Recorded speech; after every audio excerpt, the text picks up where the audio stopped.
bahwa ciri perempuan istri yang salihah di antaranya punya sifat qanitat, taat kepada Allah, ya, dengan cara menaati suami pada hal yang dipandang baik oleh Allah Subhanahu wa taala. Maka jika ini terjadi, disebutkan kemudian dalam hadis-hadis sahih, disebutkan oleh Imam Ahmad dalam kitabnya bagian pertama halaman 191, juga dalam Sahih Ibnu Hibban nomor hadis 1296.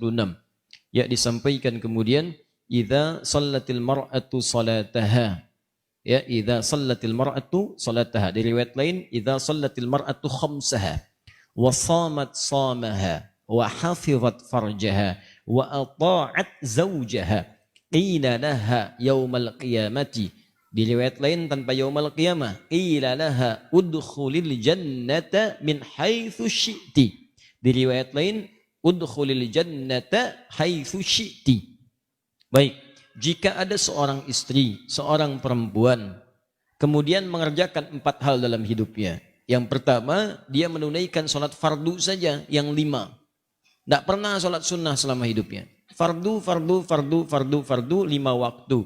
Ya, rumusnya 24, 4, 3, 4. 2 subuh, 4 zuhur, 4 asar, 3 maghrib, 4 isya. 17 rakaat. Kemudian wasamat somaha, dia hanya menunaikan puasa Ramadan saja selama hidupnya, dari baligh sampai dengan menikah sampai wafat Ramadan.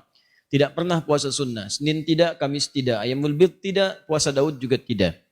Tapi kemudian wahafizat farjaha, dia menjaga kehormatan dirinya, tidak selingkuh, jaga diri, jaga kehormatan rumah tangga. Kemudian wa ata'at zaujaha, ini yang istimewa, dia menaati suaminya, taat pada suaminya pada segala hal yang baik-baik. Yang tadi saya sampaikan. Diminta berjilbab, jilbab. Minta ta'lim, ta'lim. Minta baca Quran, Quran. Minta belajar, dia belajar. Nah, jika ada yang seperti ini, walaupun cukup fardu salatnya saja, puasanya wajib saja, tapi dia menjaga kehormatan dirinya, kemudian dia taat pada suaminya pada yang baik-baik, qila laha yaumal qiyamati udkhulil jannata haitsu syi'ti. Maka di hari kiamat nanti dalam hisab, Allah langsung menyampaikan kepadanya, kamu udah cepat masuk surga saja, dari pintu mana saja yang kamu inginkan. Cepat masuk surga dari pintu mana saja yang kamu inginkan. Itu diantara ganjarannya. Maka kalimat ini menunjukkan, kata para ulama, betapa agungnya kemudian ketaatan kepada Allah melalui taat pada suami itu. Sampai-sampai dalam riwayat Abu Daud nomor hadis 2140, itu Nabi SAW pernah menyampaikan, lau kuntu amiran an yasjuda, jika aku diperbolehkan oleh Allah memerintahkan untuk bersujud di antara manusia sebagai penghormatan, bukan ibadah, kepada manusia lainnya, maka aku akan perintahkan seorang istri untuk sujud kepada suaminya. Penghormatan. Ya, ingat, sujud penghormatan, bukan penghambaan.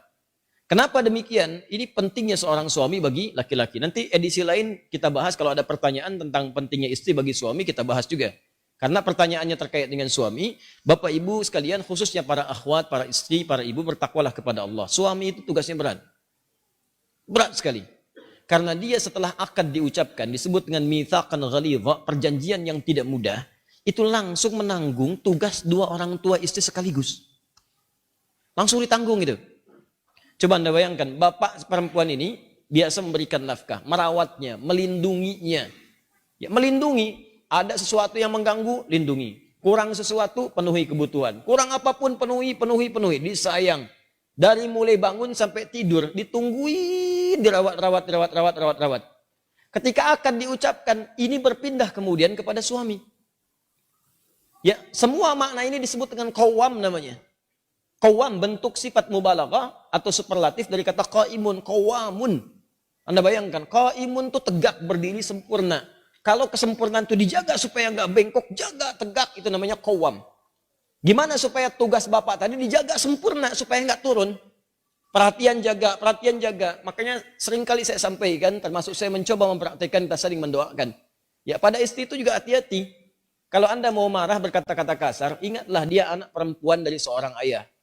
Dia adik perempuan dari seorang kakak. Kakak perempuan dari seorang adik. Dia ibu dari anak-anaknya. Kalau adik antum yang perempuan dibegitukan, bagaimana perasaan dia? Kalau ibu antum dimaki oleh antum sendiri, bagaimana perasaan ibu antum? Jadi kalau antum mau maki-maki istri, tolong ingat-ingat dulu dia perempuan, ibu antum pun perempuan. Bayangkan antum memaki perempuan. Rasakan dulu seperti itu. Dan antum harus ingat, dia dititipkan oleh bapaknya kepada antum. Mudah bagi Allah memilih laki-laki lain, tapi yang dipilih Anda. Yang dipilih Anda gitu, bukan pria lain. Kenapa? Karena yakin dengan Anda, dia bisa melindungi Anda, ya dia bisa Anda sayangi, dan Anda bisa mengambil tanggung jawab ayah perempuan tadi yang dimaksudkan. Jadi ibu juga bertakwa, jangan senyum-senyum. Takwa kepada Allah, karena tugas laki-laki itu tidak mudah, akan ditanya di hari akhirat nanti. Ya makanya kalau kata Nabi, ada manusia yang diperbolehkan sujud, kalau enggak saya perintahkan seorang istri sujud pada suami. Saking beratnya tuh suami mengambil tugas itu. Sama dengan tugas ibunya dulu, menyayangi. Dulu kan begitu, ibu kan kalau ada curhat lu datang ke ibunya. Cerita, mama, si fulan kok sekarang perhatiannya kepada aku tinggi sekali. Ya, saat aku kuliah bukan perhatikan guru, perhatikan aku. Ya. Karena ketika aku tanya, kenapa sih kamu perhatikan aku terus? Itu kerudung kamu warnanya lucu, ya. Bilangnya kerudung, padahal lihatnya orangnya gitu kan. Ya, lihat kan. Sampai dia berkata, aku menyayangimu. Terus aku katakan kepadanya, gombal. Kalau kamu sayang, tuliskan namaku di buku nikah kita. Tuliskan namaku di buku nikah kita. Besoknya datang ke rumah melamar. Berani-beraninya gitu kan. Begitu datang mengambil tugas ibunya. Kan curhatnya kepada suami, cerita pada suami. Bahkan suami pulang kantor langsung curhat, gitu kan. Ada yang belum pulang ditelepon curhat juga. Anda bayangkan, belum beres tugas, lagi capek-capeknya gitu kan, ngerjain. Papa di ujung telepon sana curhat, dengerin. Itu kan gak mudah. Nah, maka dari itu, bertakwalah kepada Allah Subhanahu wa taala untuk punya sifat saling menjaga. Memang tidak mudah, ustadz juga sama. Sama aja. Apa dikira jadi ustadz bebas dari seperti itu? Tidak. Makanya jarang ada ustadz ceramah bawa istrinya, sangat jarang sekali. Jarang. Ini live ya. Nanti di rumah insya Allah. Nah, jelas ya?